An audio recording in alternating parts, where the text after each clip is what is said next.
What's up, gamers? The year is 2028. As you can see, a lot has changed since then. After the cross-Zuma Boomer allegiance came to fruition, the world has never been the same. The millennial axis crumbled overnight. Too many Zoomers and Boomers saying slurs, a common aligning factor. The legendary hero, Top Double G, currently holds dominion over what was once Texas, and the minor remains of the VTuber factions migrated and exist inside our walls. Legend has it, you can still hear them to this day speaking in terms long forgotten.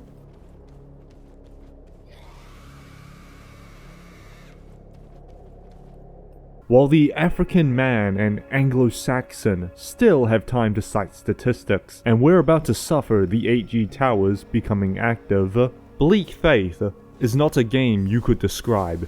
Even though you can, it's more of an experience, really something you have to see for yourself.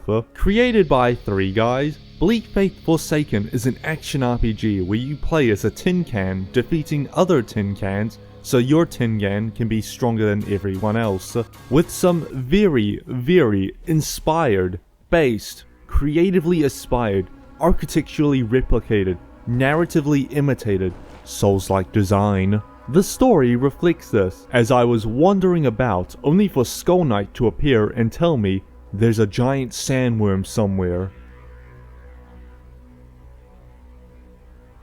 Is it in the ocean? Bleak Faith tells the story of you, where your overall main objective is to stabilize the anomaly. What is the anomaly? Think Azathoth, but if he wakes up, the DDoS protections will go offline. Your job is to recalibrate 2 giant eyes in the world to enable the security around the anomaly so you can stabilize it again, because if you don't, the world might be in a bad spot. There's also a group of religious fanatics that worship it. This might be the story, but you can never tell. All we know is that we know nothing, which bridges the gap between lore and fanfiction. At this rate, Wormlord could be the Griffith to our guts. Don't try to make sense of the story, because not even the game can make sense of it. Instead, look at this giant tree. This is the only area that has giant trees. The world is very similar to that of Dark Souls, where the world is actually interconnected. The only thing stopping it is a toggle, because I fear for my graphics card. We got cities folding in on themselves, one forest and an underwater section. Now all we need is a grappling hook, because someone decided to have a singular platforming section. The world truly works in mysterious ways. What is the lore behind this? We'll never know. Throughout the world, you can unlock various shortcuts, making the experience of exploration have weight. Not only that, but the world semi-reacts to the player's actions. Killing bosses introduces new enemies throughout the map, replacing weaker ones, and you'll have to fight them. Combat.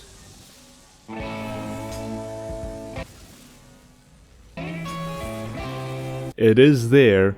Many have critiqued how the combat feels weightless and floaty, as if your character is swinging on ice with a sword made of nothing, and in my personal opinion, is the weakest element of the game. I would make it the bosses, but if you're struggling against them, we might have bigger issues. Except Plague Nemesis, I have no idea what they were doing there. Combat is pretty simple. You got standard attack string, heavy attack, and running attack.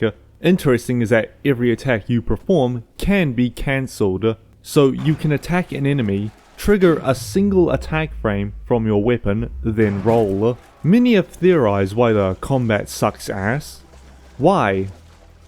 Why does the 6-foot colossal sword phase through walls like it doesn't exist? Why is my weapon doing blood magic? Why does my character take a second to continue an attack string? I can jump and crouch, but I have no attack for them? Why does my character cover more ground during his attack string than someone with a really good gaming chair? I levy these because these were all thoughts I had while playing. So while I could discuss the multitude of combat mechanics, discussing the mechanics on how to fight a roach is only interesting when you need to. Despite this, there is one objectively good thing. The downright immaculate drip. Whoever is making this armor, chain them to the chair and make sure they can't see their family until they've created a new armor set. Where is my Berserk armor? You already have Skull Knight. Armor and weapons can be upgraded up to 5 levels, unlocked by collecting Echo Handlers. These increase the stats as well as unlock gem sockets, which are additional enhancements like 1% attack speed. I'm kidding, it's 1.5% attack speed.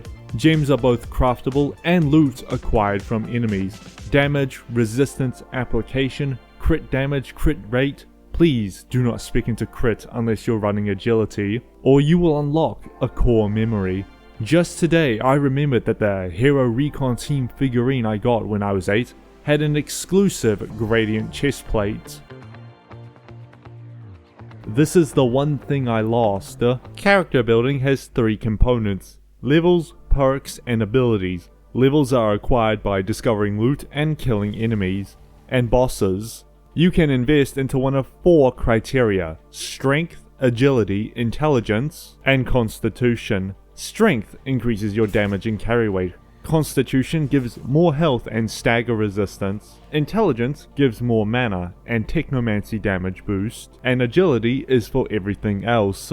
Perks are collected from bosses, but you can't use them just yet, because it's unstable essence. This is one of your handler's 4 jobs, which also include upgrading your gear, crafting your gems, and killing any R34. Perks are specialized passives. You get 4 slots for each perk while having a secondary perk upgrade.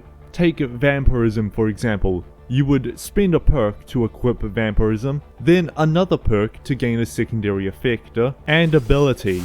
You have 4 in total. You get 2 from spending ability splinters found across the map, and 2 from whatever your current weapon you're holding. These abilities are absolutely useless, except the weapon ones. If you ever want to have an easy time, pick up a Marrow and watch it do higher numbers than your entire build.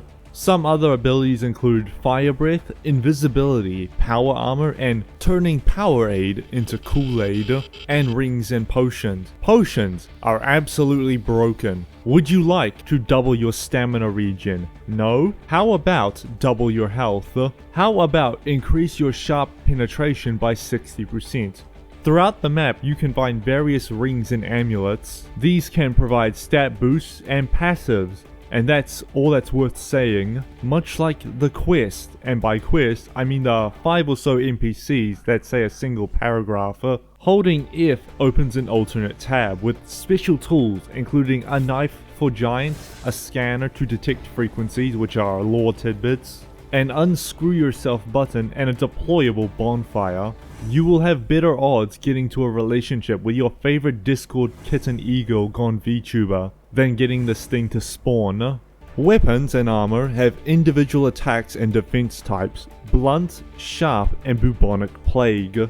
Weapons will only have one of the 3, while armor will have all 3. Heavier armor has higher protection towards blunt and sharp, while lighter armor has greater defense in Technomancy. I think that's Technomancy. With all these mechanics, you have about 2, I dare say 3 possible playstyles: a fat ass, a crit stick, and a schizo. And despite that, I would gladly take that over having to marathon sprints everywhere.